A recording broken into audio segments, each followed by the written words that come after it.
Hey guys, welcome back to the Ride Right Waxing channel. Another set of skis. Now, you must go over and check out those Revelate ski boards. The other set of skis to this I did were a set of ski blades for a gentleman, and these are like your everyday piece skis, and those ski blades are purely to have fun, 360, jump in air, you name it. They're just fantastic skis to have.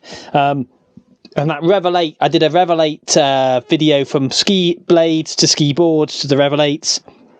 Check that out, and I will be servicing possibly after this video. If you go on and have a look, there's some Revelate skis which are basically powder ski boards. I'm loving it. This season is really up and running, but we've got some Head Intelligence skis, proper piece skis. They are in need of somewhat of love. So, as I always do, let's pop you in my hand and let's get a detailed look at these bad boys, and let's see how we can turn them around. Here we go. So here we are, Head Intelligence skis. Standard kind of rusty rails. The base rails do need some work. The base needs a little bit of work. The side profile on these skis, again, they just need sharpening and tidying up, which we'll do. So yeah, just kind of like a bit of a ski. Now we do have rather a large deep gouge. It's not gone down to the core, which is good. So what we're going to do, we've got little divots and holes all over the place on the ski. This one here actually isn't too bad. We still do have a few pinpricks and gouges all the way down the ski here. And obviously they are somewhat dry. We've kind of got a shinier patch here. Again, which is my really bad lighting. Apologies, I mean, it's the 360 turning off.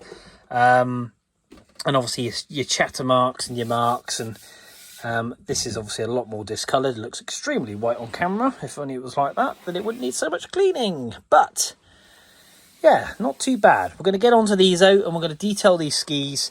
We're going to make sure they look lovely.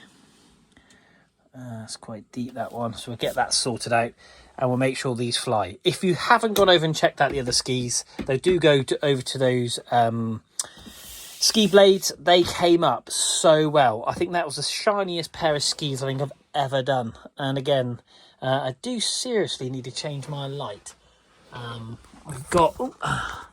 We've even got the Summit skis trying to reflect the light. I've got these skis up here, standard LED, bit pants really. I've even got Christmas tree lights up here.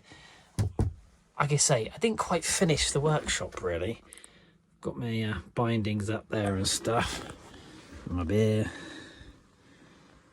But yeah, I need to finish the ceiling and do some more bits. But we got into ski season way too quick. And I love it, because this is more important. So anyway, I'm rambling on. Let's crack on, pop you in the stand, stick some tunes on, and let's detail these bad boys. Here we go.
Right, so this ski is now ready to receive some wax. We have done quite a bit of P-Tex, quite a heavy gouge across there. There's a really big gouge going up the main part of the ski, and basically bits all over the place really. So it's now to fill it up with some wax. P-Tex is not susceptible unfortunately to wax, but what I do is when you fill the groove up, you scrape it off, so you would clear the base material from either side of the groove, so you're just leaving the P-Tex in that line, which is not going to affect the performance. And more importantly, the ski's flat and you're applying wax into that base material, because 99% of this base is still absolutely fine. We've pulled off all that dead material, and basically we've got some wax. We heat up the Specialist iron to 120 Celsius. That is the actual melting point. If you ever are melting wax at home and you're going to have a go yourself, if it starts to smoke, so when you put the wax on, sort of like so, and you're dripping it on, if you find it smoking, you've got the iron too hot.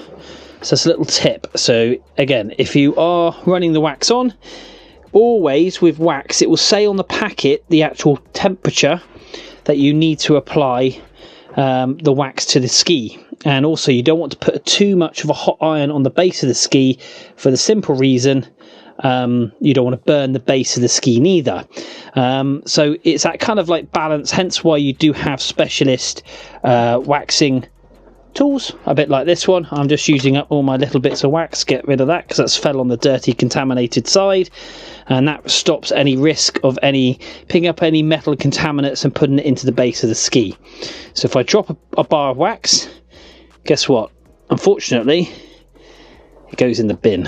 But it is all eco-friendly, fully recyclable, and it is good for the environment. Obviously, I wouldn't use anything else other than. So that's the wax on. You don't need to. I've actually put a little bit too much wax on this ski because I've been yapping away to you, so it will drip off the side quite considerably. So what you just tend to do is warm the base of the ski up, just melting that wax on before you do like a couple of 3, if not 4, depending on how it's going in. Slow passes. And when I mean slow passes, I mean you'd go kind of this slow, and you build up the wax on the front of that iron, and you're just pushing it into the ski. So when you see the time lapse and you see me going up really quickly, that's purely and simply time lapse. But it takes this, would you believe, getting the wax in the ski does actually take some time. We're just going to melt that big lump that I dropped, but that was on here, not on there. So we're getting a bit of drop off, but so we're just melting it all in to make sure we've got full coverage across the ski before I go then going for a slow pass, because I don't want to do is have any base area of the ski open where obviously, and I'm a bit of a fickler, I like to get into all the nooks and crannies, where there's a piece of base material. So when I go and do a very slow pass like now, I'm not burning the base of the ski. That's the gist of it. A little bit of pressure as well to build up that residue of wax just at the front of the iron, and then we just do a very slow pass, and you can feel the underside, or should I say the top side of the ski with the back of your hand, and you'll feel the heat penetrate through. You'll find it on the tips and the tails more so than you in the middle because the ski is thicker, but don't worry about that. You don't need to feel it hot here. It's just making sure your tips and tails are nice and hot, so the heat is stayed in that ski, opening up the pores of the base of that material, sucking that wax in. But the big important thing is getting the ski to a level where it's ready to accept the wax, because that's where all the work goes. It's like painting a car. You do all the sanding and prepping, and when you paint it, it looks lovely. The worse the prep, the worse the paint job looks. So nice and slow. But that's me going up the ski nice and slowly. Anyway, this is going to be boring for you. It takes some time. I'm going to pop you on time lapse, and we're going to crack on.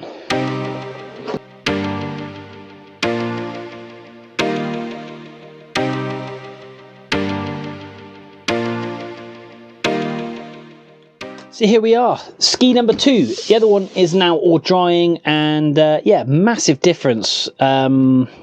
Camera really doesn't do it justice. When you actually stop and have a look at the base of this ski to the base of that ski, once even the wax is on and we haven't buffed and polished it, the base is a lot more enriched, the edges are a lot sharper and brighter, which is what you would expect. This one is obviously not as bad as that one, but we still need a bit of P-Tex down the edging just here, a bit of a gouge just there. So yeah, to be fair, just as much love and work's going to go into this one. We're going to start with the bases, work on the sides, and get on to the base material. So a few more tunes, stay tuned. For you it's seconds, for me it's quite a few minutes. Just get on and detail the ski number 2.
So here we are, best bit of all the waxing, all that hard work's gone into these skis, and now we get to polish and buff them up and make them as shiny as possible. And I really am hoping these come out as well as the partner skis of these, the ski blades that I did, which are just here. And then I can get these shipped on back to the customer. So we're going to use my favourite scraper for wax, which is this bad boy, and yeah, basically take the wax off and hopefully polish these bad boys up and make them shine. So stick some tunes on, let's crack on and get these head skis mint. Woohoo, here we go.